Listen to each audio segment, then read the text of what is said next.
নমস্কার। আবৃত্তি করব কবি নবারুণ ভট্টাচার্যের লেখা এই মৃত্যু উপত্যকা আমার দেশ না কবিতাটি। চারিদিকে যে অবস্থা, তাতে এই কবিতাটি আমার কাছে সমীচীন মনে হয়।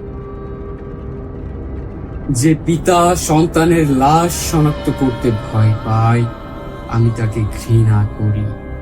যে ভাই এখনো নির্লজ্জ স্বাভাবিক হয়ে আছে, আমি তাকে ঘৃণা করি। যে শিক্ষক, বুদ্ধিজীবী, কবি ও কেরানি প্রকাশ্য পথে এই হত্যার প্রতিশোধ চায় না, আমি তাকে ঘৃণা করি। আটজন মৃতদেহ চেতনার পথে শুয়ে আছে, আমি অপ্রকৃতিস্থ হয়ে যাচ্ছি। আর জোড়া খোলা চোখ আমাকে ঘুমের মধ্যে দেখে, আমি চিৎকার করে উঠি, আমাকে তারা ডাকছে।